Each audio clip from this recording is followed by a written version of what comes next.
Prabhu, my voice is audible, Prabhu. Yes, yes. Very good, Guruji. Please accept my humble obeisances, Prabhu. हरे जी बोलते कृष्णा। बहुत प्रणाम।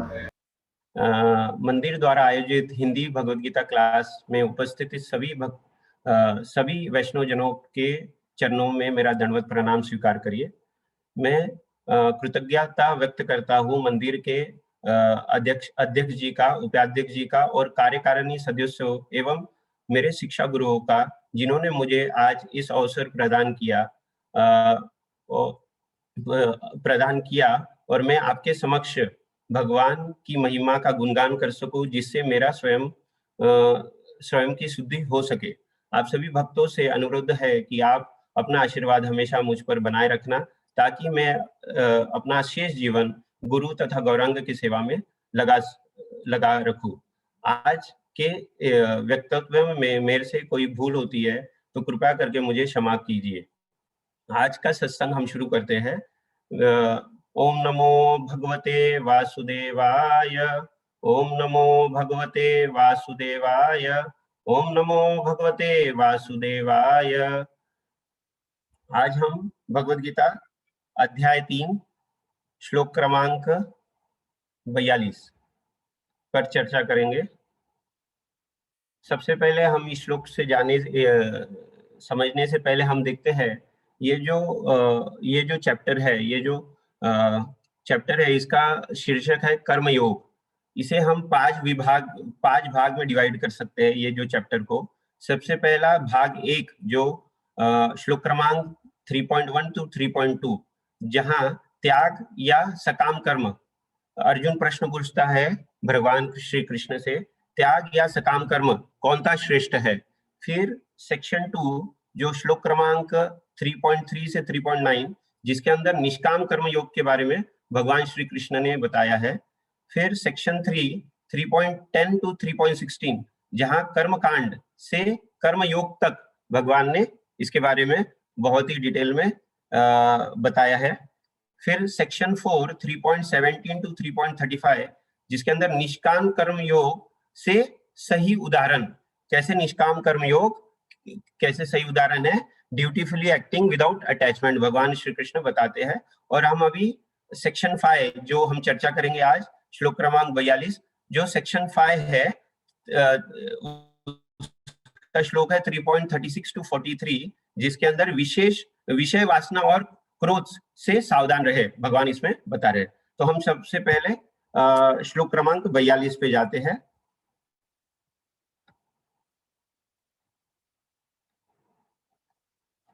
प्रभु जी ने श्लोक share किया है स्क्रीन पे। इंद्रियाणि पराण्याहुर इंद्रियभ्य परमं मनः, मनसास्तु परा बुद्धिर्यो बुद्धि परतस्तु सः। इंद्रियाणि पराण्याहुर इंद्रियभ्य परमं मनः, मनसास्तु परा बुद्धिर्यो बुद्धि परतस्तु सः। इंद्रियाणि पराण्याहुर इंद्रियभ्य परमं मनः, मनसास्तु परा बुद्धिर्यो बुद्धि परतस्तु सः। भावार्थ और तात्पर्य by his divine grace AC भक्ति वेदांत स्वामी शिल प्रभुपाद की जय। कर्म इंद्रिया जड़ पदार्थ की अपेक्षा श्रेष्ठ है, मन इंद्रियों से बढ़कर है, बुद्धि मन से भी उच्च है और वह आत्मा बुद्धि से भी बढ़कर है। तात्पर्य, इंद्रिया काम के कर्म कार्यकलापों के विभिन्न द्वार है। काम का निवास शरीर में है, किंतु उसे इंद्रिय रूपी झरोके प्राप्त है। अतः कुल मिलाकर इंद्रिया शरीर से श्रेष्ठ है। श्रेष्ठ चेतना या कृष्ण भावनामृत होने पर ये द्वार काम में नहीं आते। कृष्ण भावनामृत में आत्मा भगवान के साथ सीधा संबंध स्थापित करता है, अतः पिता परमात्मा में आकर समाप्त हो जाती है। शारीरिक कर्म का अर्थ है इंद्रियों के कार्य और उन इंद्रियों के विरोध का अर्थ है सारे शरीर कर्म का अवरोध। लेकिन चूंकि मन सक्रिय रहता है, अतः शरीर के मौन तथा स्थिर रहने पर भी मन कार्य करता रहता है। यथा स्वप्न के समय मन कार्यशील रहता है, किंतु मन के ऊपर बुद्धि की संकल्प शक्ति होती है और बुद्धि के ऊपर स्वयं आत्मा है। अतः यदि आत्मा प्रत्यक्ष रूप में परमात्मा में रत हो तो अन्य सारे अधीनस्थ यथा बुद्धि, मन तथा इंद्रिय सता रत हो जाएगी। कठोपनिषद में एक ऐसा ही अंश है जिसमें कहा गया है कि इंद्रिय विषय इंद्रियों से श्रेष्ठ है और मन इंद्रिय विषयों से श्रेष्ठ है। अतः यदि मन भगवान की सेवा में निरंतर लगा रहता है तो इन इंद्रियों के अत्यंत रत होने की संभावना नहीं रह जाती। इस मनोवृत्ति की विवेचना की जा चुकी है। परदृष्टि निवर्तते, यदि मन भगवान के दिव्य सेवा में लगा रहे तो तुच्छ विषयों में उसके लगने की संभावना नहीं रह जाती। कठोपनिषद में आत्मा को महान कहा गया है। अतः आत्मा इंद्रियों, मन तथा बुद्धि इन सब से ऊपर है। अतः सारी समस्या का हल यह है कि चूंकि आत्मा के स्वरूप को प्रत्यक्ष समझा जाए, मनुष्य को चाहिए कि बुद्धि के द्वारा आत्मा की स्वाभाविक स्थिति को ढूंढे और फिर मन को निरंतर कृष्ण भावनामृत में लगाए रखे। इससे सारी समस्या हल हो जाती है।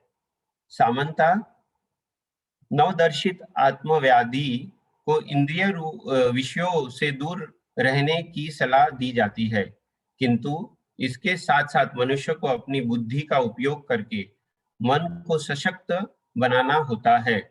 यदि कोई बुद्धिपूर्वक अपने मन को भगवान के शरणागत होकर भगवान कृष्ण भावनामृत में लगाता है तो मन स्वतः सशक्त हो जाता है और यद्यपि इंद्रियां सर्प के समान अत्यंत बलिष्ठ होती है, किंतु ऐसा करने पर वे वेदांत दंत विहीन सांपों के समान अशक्त हो जाएगी।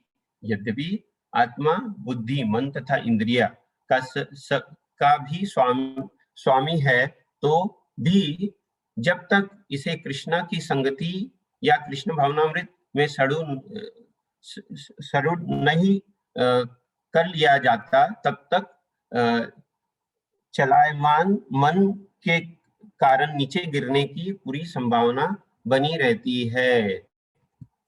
ओम अज्ञानतिमिरन्धस्य ज्ञानाञ्जनशलाकया चक्षुरुन्मीलितं येन तस्मै श्रीगुरवे नमः। श्रीचैतन्यमनोभीष्टं स्थापितं येन भूतले स्वयं रूप कदा मह्यं ददाति स्वपदान्तिकं। वन्देऽहं श्रीगुरो श्रीयुतपदकमलं श्रीगुरुं वैष्णवांश्च श्रीरूपं साग्रजातं सहगण रघुनाथान्वितं तं सजीवं साद्वैतं सावधूतं परिजनसहितं कृष्ण चैतन्य देवं श्रीराधा कृष्ण पादान् सहगण ललिता श्री विशाखान्वितांश्च। हे कृष्णा करुणा सिंधु दीनबंधु जगतपते गोपेश गोपिका कांत राधा कांत नमोस्तुते। तप्त कांचन गौरांगी राधे वृंदावनेश्वरी विश्वभानुसुते देवी प्रणमामि हरिप्रिये। वाञ्छाकल्पतरुभ्यश्च कृपा सिन्धुभ्येव च पतितानां पावनेभ्यो वैष्णवेभ्यो नमो नमः। जय श्री कृष्ण चैतन्य प्रभु नित्यानंद श्री अद्वैत गदाधर श्रीवासादि गौर भक्तवृंद। हरे कृष्णा कृष्णा कृष्णा हरे हरे, हरे राम राम राम हरे हरे। हरि ओम तत्सत। सभी भक्तों का पुनः रविवार सत्संग क्लास में स्वागत है। आज हम भगवद गीता का अध्याय 3 श्लोक क्रमांक 42 देख रहे हैं। हमने देखा कि ये 42 श्लोक तक हम कैसे पहुंचे। हमने सेक्शन 5 जो श्लोक क्रमांक 36 से 43 तक होता है, उसके अंदर भगवान अभी बता रहे हैं, एक्चुअली डिटेल में इसके ऊपर भगवान अर्जुन को बता रहे हैं। ये फिर से हम श्लोक पढ़ेंगे। इंद्रियाणि पराण्यहुः इंद्रियभ्यः परमा मनः मनसास्तु परा बुद्धि यो बुद्धि परतस्तु सः। तो ये जो श्लोक है भगवान श्री कृष्ण अर्जुन को बता रहे हैं, इसका भावार्थ देखेंगे। कर्म इंद्रिया जड़ पदार्थ की अपेक्षा श्रेष्ठ है, मन इंद्रियों से बढ़कर है, बुद्धि मन से भी उच्च है और आत्मा बुद्धि से भी बढ़कर है। तो हमने देखा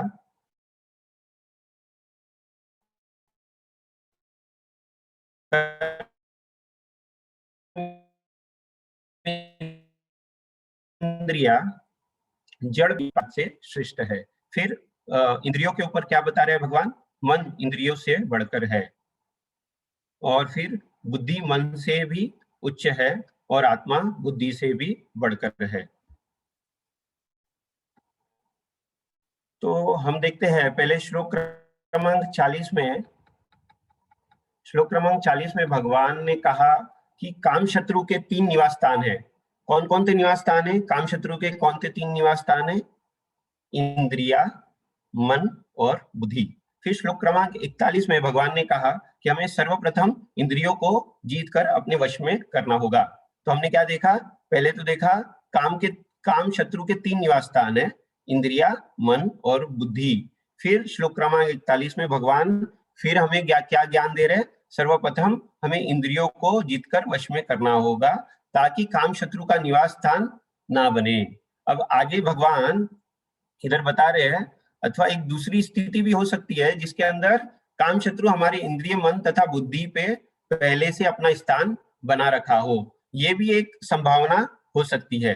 तो अब भगवान इसमें क्या बता रहे हैं? भगवान इसमें स्तर बता रहे हैं। सबसे पहले जो कर्म इंद्रिया है वो जड़ पदार्थ से श्रेष्ठ है, मन जो है वो इंद्रियों से श्रेष्ठ है, बुद्धि मन से श्रेष्ठ है और आत्मा बुद्धि, मन और कर्म इंद्रियों सबसे श्रेष्ठ है। तो हम देखेंगे, जो यहाँ हम देखते हैं, जब काम शत्रु इंद्रियों को अपने वश में कर लेता है तो क्या होता है? इंद्रियां हमारी शत्रु बन जाती है और वो शत्रु की तरह काम करती है। और अगर मन ये काम शत्रु अगर मन पर भी हावी हो जाता है तब क्या होता है? मन भी शत्रु का काम करता है। और आगे अगर काम शत्रु बुद्धि पर भी हावी हो जाता है तो क्या होता है? बुद्धि भी काम शत्रु की तरह काम करता है। तो इसके पश्चात भगवान कहते हैं कि बुद्धि को वश में कर लेना पर भी अगर हम शत्रु पे विजय पा सकते हैं क्या? तो नहीं। आगे भगवान बता रहे हैं, अगर काम शत्रु को विजय पाना है तो सिर्फ बुद्धि को अपने वश में करने से काम नहीं चलेगा। जो ये काम रूपी वासना है, इसे हमें नष्ट करना होगा।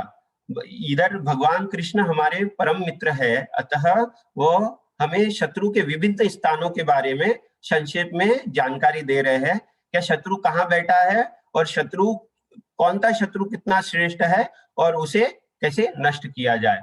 तो इस श्लोक में भगवान 4 अत्यंत महत्वपूर्ण शिक्षाएं दे रहे हैं। हम देखेंगे अभी ये क्रम पूर्वक ये शिक्षाएं भगवान हमें क्या दे रहे हैं।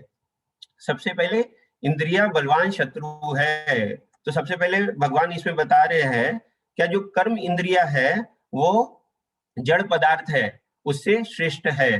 तो यहाँ क्या है? इंद्रिया बलवान शत्रु है। तो जो पहली जो पंक्ति है, श्लोक की पहली पंक्ति क्या है? इंद्रियाणि पराण्याहुः। तो ये अर्थात इंद्रियों को बलवान शत्रु कहा जाता है। इसका अगर आप देखें, परानी शब्द की जो व्याख्या है, इसको अगर देखें, ये बहुवचन है। भगवान इधर बहुवचन क्यों यूज कर रहे हैं? क्योंकि हमारी कितनी इंद्रिया है? हमारी 1 इंद्रिया, 2 इंद्रिया, हमारी जो कर्म इंद्रिया है वो 5 है। इसलिए भगवान इधर क्योंकि यह 1 से ज्यादा संख्या है, इसलिए बहुवचन का उपयोग भगवान इधर कर रहे हैं। तो परानी जो शब्द है वो क्योंकि बहुवचनीय है, इसलिए भगवान उसे क्योंकि 1 से ज्यादा संख्या है, इसलिए बहुवचन भगवान उसके लिए यूज कर रहे हैं। इसको हम आगे देखेंगे कि इस शब्द के अनेक 3 अर्थ उपयुक्त है। ये जो परानी शब्द है, इसके 3 उपयुक्त शब्द है। पहला क्या? दूसरा अर्थात भिन्न। जो हमारा कर्म इंद्रिया है वो हमसे भिन्न है। हम स्वयं कौन है? आत्मा। आत्मा से जो हमारी कर्म इंद्रिया है वो भिन्न है, इसलिए परानी, जो पराया हम बोलते हैं ना, तो इसलिए ये भिन्न है। दूसरा, ये शत्रु है, विरोधी, क्योंकि प्राणी बोले तो हम बोलते हैं ना पराया, पराया क्या, शत्रु। तो दूसरा उसका उपयुक्त अर्थ क्या है, विरोधी अर्थात शत्रु। और तीसरा, अपरिचित, जो हम बोलते हैं ना, ये पराया व्यक्ति है, मैं उससे अपरिचित हूँ। अपरिचित अपरिचित होता है तो क्या होता है, बहुत बार वो बलवान भी होता है। तो हम देखते हैं भगवान ने जो पहला पंक्ति में, जो श्लोक के पहले पंक्ति में, इंद्रियाणि परानी परानी आहूह, तो ये जो पहली पंक्ति है, इसके अंदर भगवान ने परानी शब्द का यूज किया है, प्रयोग किया है, क्योंकि वो बहुवचनीय है, क्योंकि कर्म इंद्रिया संख्या में 5 है, एक से ज्यादा है, इसलिए इसका भगवान ने बहुवचनीय ये उपयोग किया है। यहाँ उसके 3 अर्थ उपयुक्त है जो हमने देखा, दूसरा तथा भिन्न, विरोधी तथा शत्रु, और तीसरा अपरिचित या बलवान। तो सबसे पहले हम देखेंगे जो हमारी इंद्रिया है वो कैसे हमसे भिन्न है, अर्थात इंद्रिय हमारे स्वरूप से भिन्न है। हम अपनी पहचान शरीर के साथ करते हैं, परंतु वास्तव में यह शरीर हमसे भिन्न है। हमारे जीवन का लक्ष्य यह नहीं होना चाहिए कि शरीर को सुख दिन रात देते रहे, ताकि हमें ये लगता है कि शरीर को सुख देने पर ही हमारा एक्चुअली सुख है। लेकिन क्योंकि हम शरीर से भिन्न है, तो हमें ये समझना पड़ेगा कि हम स्वयं कौन है और ये शरीर कौन है। जब हम शरीर की चेतना से ऊपर उठते हैं, तब इंद्रियों के धरातल पर आते हैं। उस समय हम अपनी पहचान इंद्रियों से करते हैं। उस समय वह इंद्रियों सुख को अपना सुख हम मानते हैं। तो क्या होता है, जब हम ऐसा समझते हैं कि इंद्रिय सुख ही मेरे स्वयं का सुख है, तब हम इंद्रियों को तुष्ट करना ही अपने जीवन का लक्ष्य समझते हैं। परंतु यहाँ पर भगवान कह रहे हैं कि इंद्रियां हमसे भिन्न है, तो फिर हमें यह समझना पड़ेगा, इंद्रियां हमसे भिन्न है तो हम स्वयं कौन है। इंद्रिया वास्तव में पराई है। तो प्रश्न उठता है, इंद्रिया पराई है तो वास्तव में हम कौन है। तो श्री कृष्ण अपने यहाँ वास्तव में श्री कृष्ण ही अपने हैं। श्री कृष्ण का सुख ही वास्तव, जो परानी जो शब्द है, पराया जो है, कैसे हम इंद्रियों से भिन्न है, और श्री कृष्ण की सेवा और श्री कृष्ण को सुख देना ही हमारा परम कर्तव्य है। दूसरा हम देखते हैं, परानी इंद्रिया, परानी अर्थात हमारी शत्रु है। कैसी इंद्रिया हमारी शत्रु है।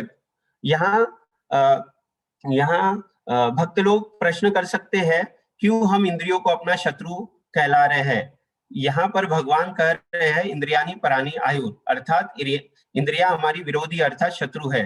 चूंकि काम शत्रु का निवास इंद्रियों में है, अतः हमारी इंद्रिया भगवान कृष्ण भावनामृत के मार्ग में हमारी शत्रु है। तो हम इसके उपलक्ष्य में एक उदाहरण देखेंगे। धनुर्दास जो अपने नेत्रों को रंगनाथ जी के दर्शन में लगाया, हम सभी को ये बहुत अच्छे से पता है। श्रीपाद रामानुचार्य के जीवन चरित्र में एक घटना आती है, जहां धनुर्दास नामक एक व्यक्ति था, जो अपनी जो पत्नी है उसकी सौंदर्यता में इतना ये मग्न था, क्या उसे कभी भी उसके आसपास की चीज दिखाई नहीं देती थी। वो हरदम अपने नेत्रों को वो अपने जो अपनी पत्नी है उनकी सुंदरता पे केंद्र करके रखता था। एक दिवस वह और उसकी पत्नी श्री रंगनाथ जी के मंदिर में दर्शन करने के लिए गए। जब उनकी पत्नी रंगनाथ जी के दर्शन कर रही थी, तब एक्चुअली धनुर्दास जो है वो अपनी पत्नी की ओर ही उसका पूरा लक्ष्य था। तब सभी व्यक्ति उसको देखकर आश्चर्य में पड़ गए, क्या धनुर्दास अपनी पत्नी की तरफ क्यों देख रहा है, भगवान का दर्शन क्यों नहीं ले रहा है।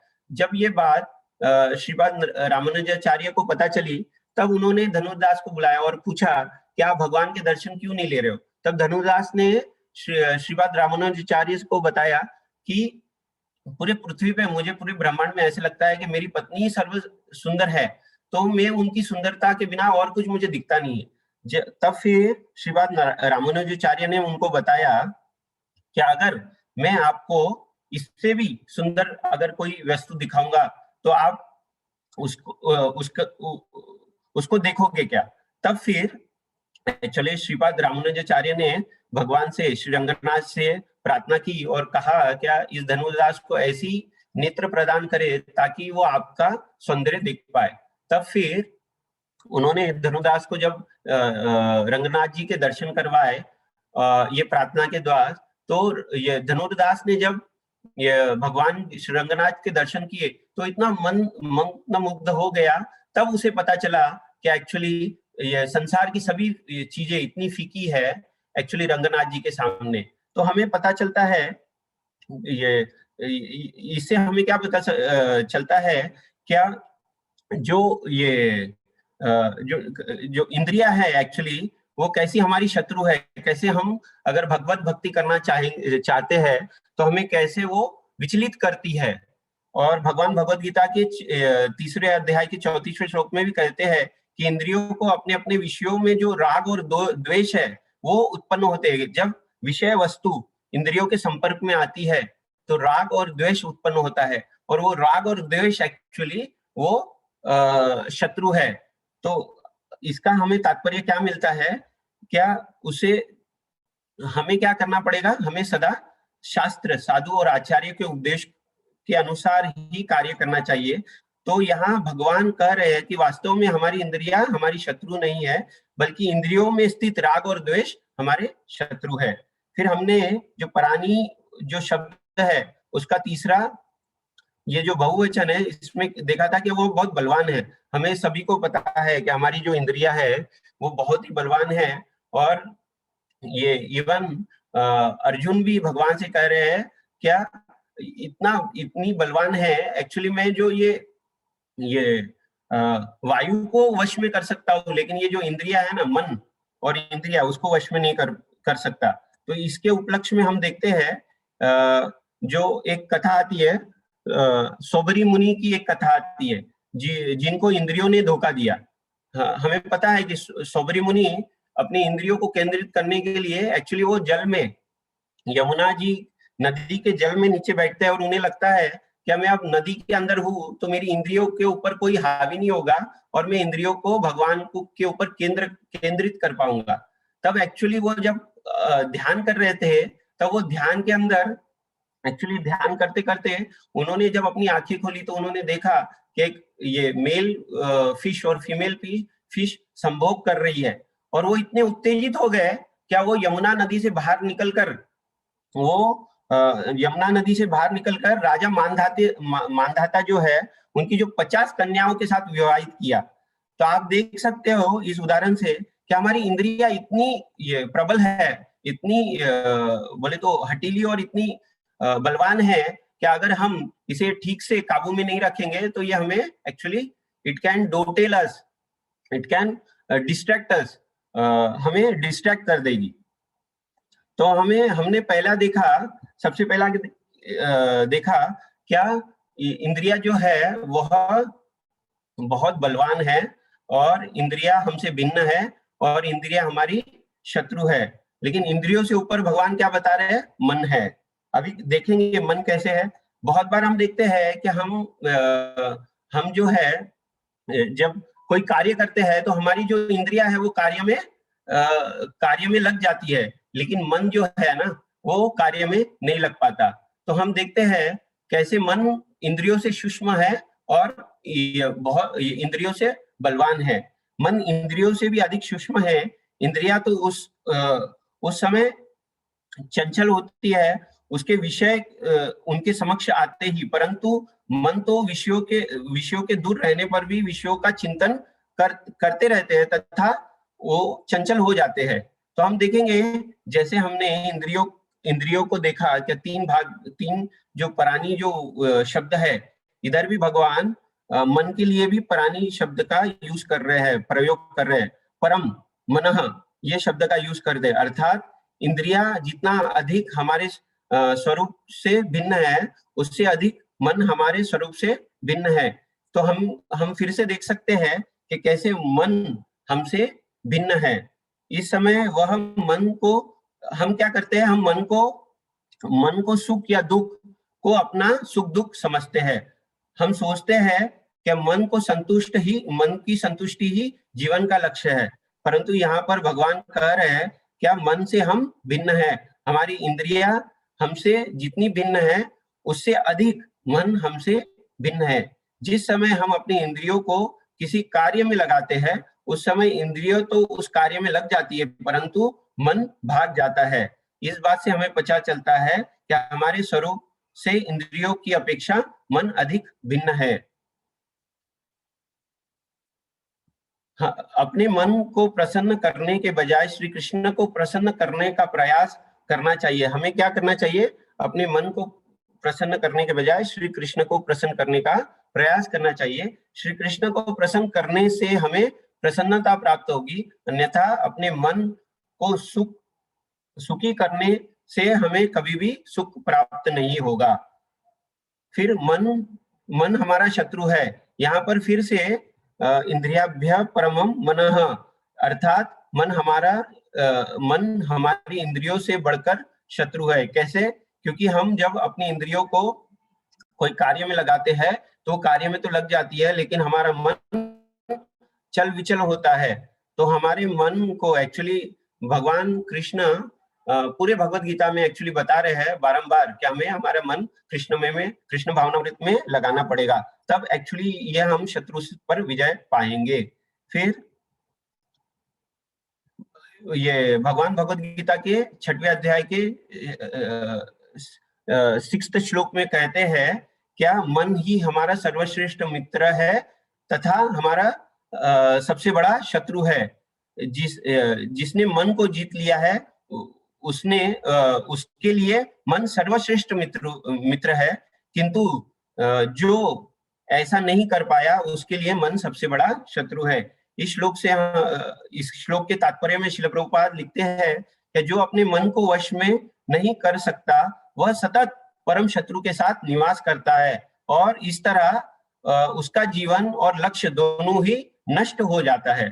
तो हम देखते हैं कि अगर मन को हम अपना परम मित्र बना सकते हैं, कैसे बना सकते हैं? जब हम भगवत भक्ति करेंगे, अथवा नहीं तो मन जो है हमारा सबसे बड़ा शत्रु और हम वो शत्रु के साथ हर टाइम रहेंगे। इस विषय में श्रील भक्ति सिद्धांत सरस्वती ठाकुर भी कहते हैं हमें प्रतिदिन सोने से पूर्व मन को क्या करना चाहिए? 100 जूते मारना चाहिए और उठने के बाद 100 झाड़ू मारना चाहिए। इसका अर्थ यह है कि मन को अत्यंत ही कठोर व्यवहार करना चाहिए, क्योंकि इस प्रकार जब हमारा मन वश में आ जाता है फिर हम साधना भक्ति का अभ्यास करने में हमारा मन शुद्ध हो जाता है और फिर हमारा सर्वश्रेष्ठ मित्र बन जाता है। फिर हम यह सदा कृष्ण के चरणों की सेवा में लग सकते हैं।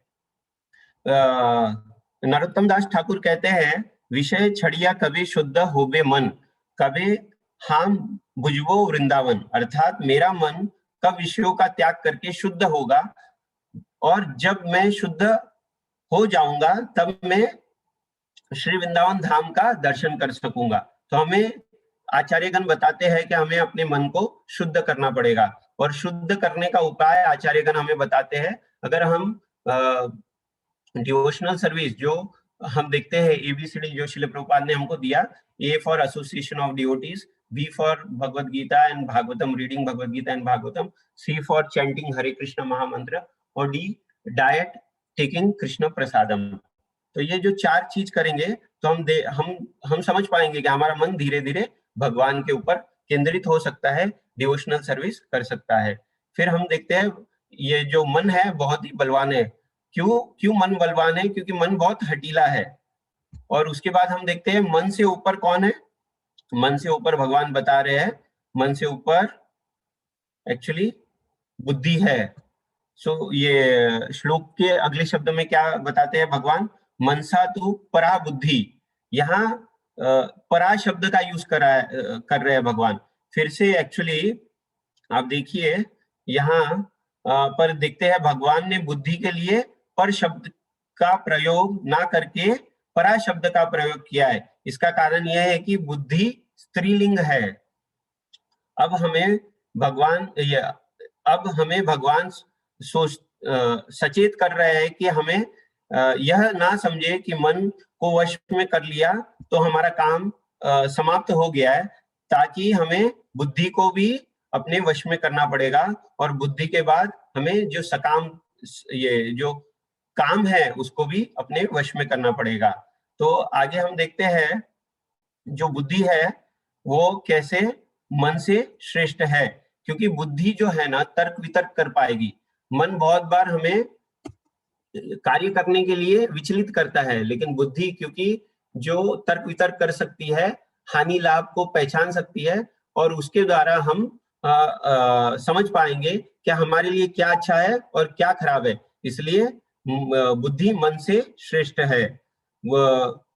यहाँ फिर से हम देखते हैं बुद्धि परा अर्थात हमसे भिन्न है। भगवान कह रहे हैं मनसा तू परा बुद्धि, अर्थात मन जितना अधिक हमारे स्वरूप से भिन्न है, इससे अधिक बुद्धि हमारे स्वरूप से भिन्न है। आगे हम देखते हैं एक्चुअली बुद्धि हमारे लिए मन से भी अधिक अपरिचित है। क्यों अपरिचित है? इसका एक्चुअली बहुत अच्छा एक उदाहरण हम देखेंगे। राजा वेन की बुद्धि अचानक भ्रष्ट हो गई। राजा वेन जो पद्म पुराण के भूमि खंड में राजा वेन की कथा आती है, राजा वेन की इंद्रिया तथा मन पूर्ण रूप से वश में थे, और वो अत्यंत बोले तो उनका जो आचरण था अत्यंत शुद्ध, तथा उनकी प्रजा जो थी वो धर्म पालन करने वाली थी।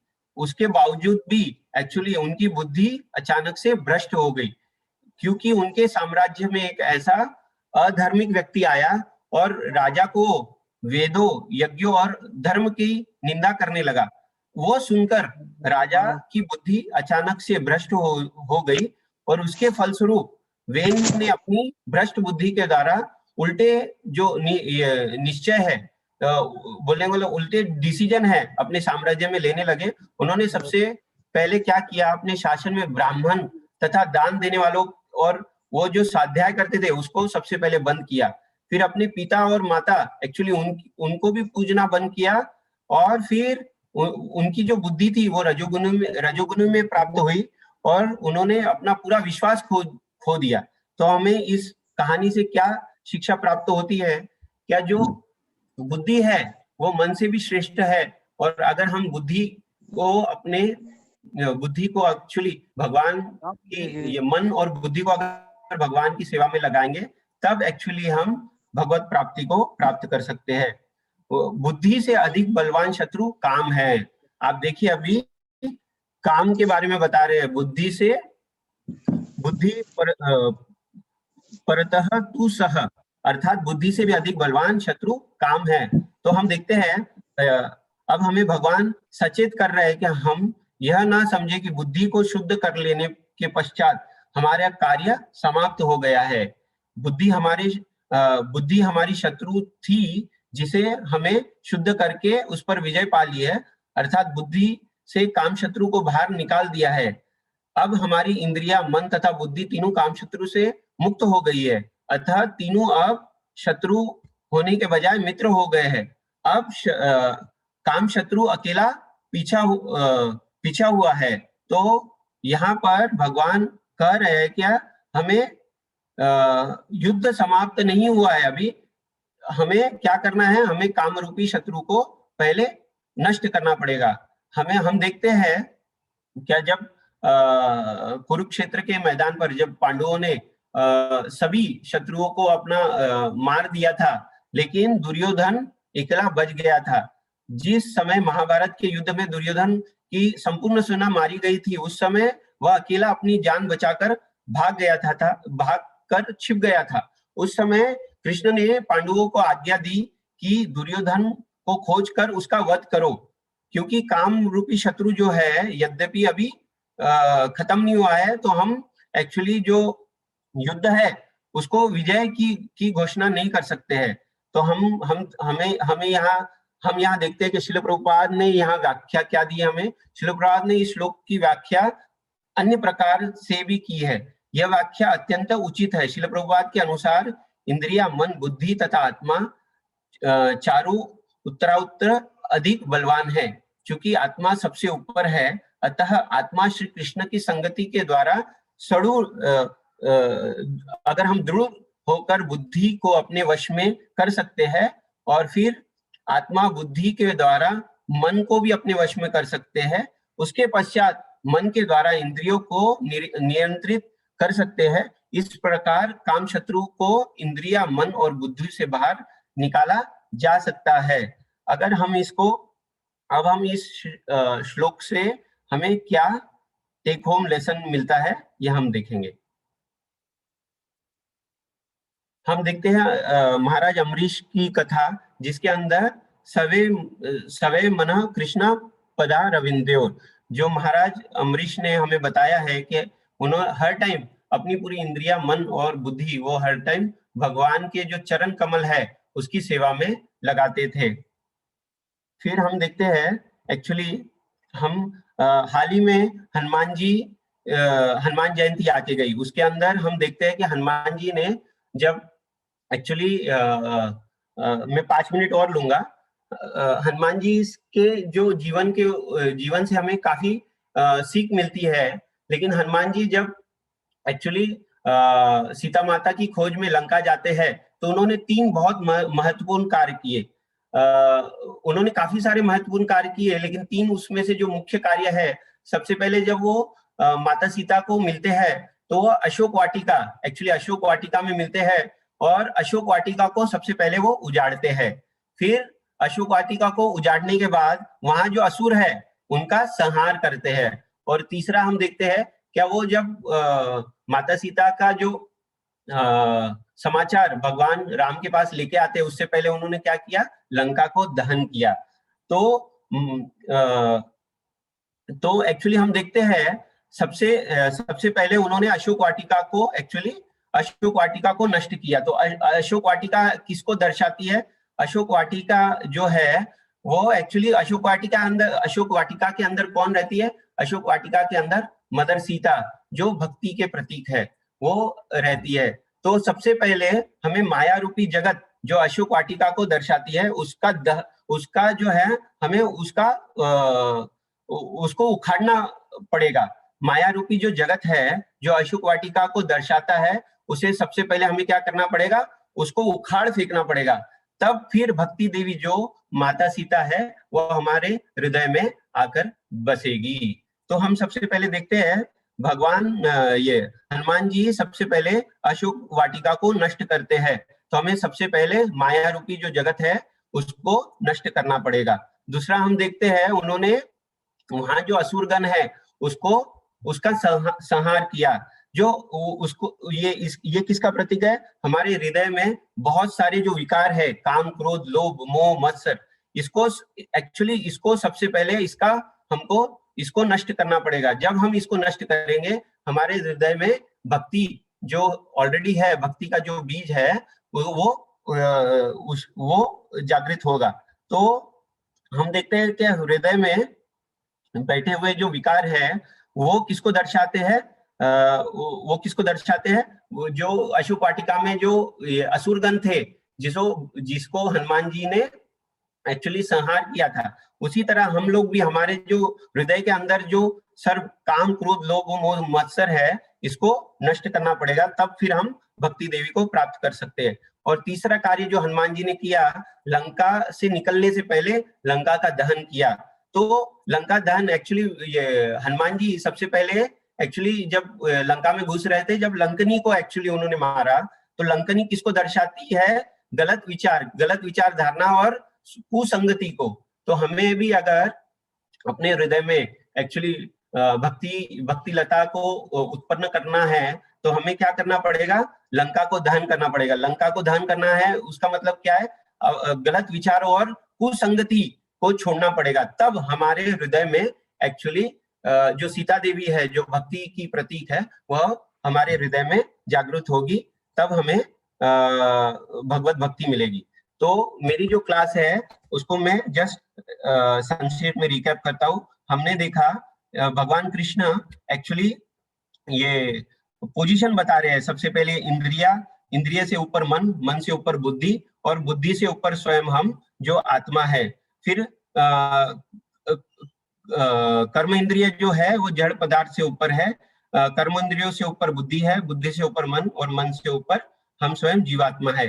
जीवात्मा को आनंद प्रदान करना है तो हमें क्या करना पड़ेगा? हमें साधना भक्ति करनी पड़ेगी। जो साधना भक्ति है वो दो प्रकार की है, वैदिक भक्ति और रागुनागा भक्ति। जो हम अभी जो फॉलो कर रहे हैं एक्चुअली वैदिक भक्ति, क्योंकि हम कुछ विधि को पालन करते हुए हम सीख रहे हैं, और हमारा जो इंद्रिया है, मन है, उसको हम बेसिकली प्यूरिफाई कर रहे हैं।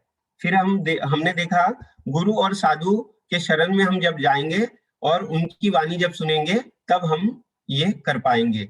फिर हम नवदा भक्ति कर सकते हैं, श्रवणम कीर्तनम विष्णु स्मरणम पाद सेवनम अर्चनम वंदनम दास्यम साक्यम आत्मा निवेदनम।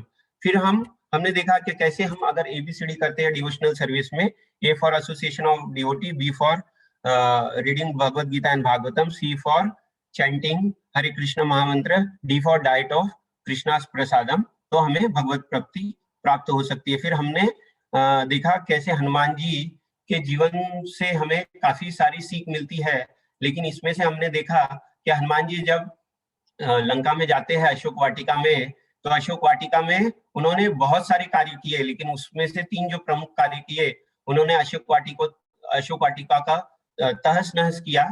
फिर दूसरा, वहां जो असुरगण है उसका संहार किया, और तीसरा लंका का दहन किया। वैसे ही अगर हमारे जो मन के अंदर जो विकार है, हम अगर कुसंगति छोड़ेंगे तब हम क्या कर पाएंगे? भक्ति देवी जो सीता का प्रतीक है, हमारे जीवन में हम उतार सकते हैं। फिर हम एक एग्जाम्पल में, लास्ट एग्जाम्पल के द्वारा मैं मेरा क्लास को विराम देना चाहूंगा। हम देखते हैं कि शिव जी ने भी विषपान किया। एक्चुअली जब शिव जी को पूछा गया क्या आपने विषपान किया तो आपको कुछ हुआ क्यों नहीं, तो शिव जी बोलते हैं कि मैं सतत राम नाम का जप करते रहता हूँ। जब उन्होंने विष पिया तो उनका विष कंठ तक आया, तो अंदर तो राम नाम था और कंठ में विष था। तो बोलते हैं जब राम का मैं नाम लेता हूँ तो विष क्या हुआ? विष राम हो गया, जो कंठ में जाके विश्राम हो गया। तो हम भी अगर हम देखते हैं, क्या अगर हम ये जो भौतिक जगत है, इसके अंदर जो विषय वस्तु है, अगर हमको अपने जो इंद्रिय है, मन और बुद्धि को अगर विश्राम पद्धति में लाना होगा, तो हमें क्या करना पड़ेगा? श्री राम और श्री कृष्ण का नाम लेना पड़ेगा। तो सभी मिलकर हम अगर श्री राम और श्री कृष्ण का नाम लेते हैं तो क्या होगा? विश्राम होगा। ये विश्राम जो हमने देखा कैसे शिव जी ने अपना विष को विश्राम दिया अपने कंठ में, वैसे ही हम भी सभी भक्तजन भगवान का सतत नाम लेते हुए एक्चुअली ये जो भौतिक जो विषय है उसको विश्राम दे सकते हैं।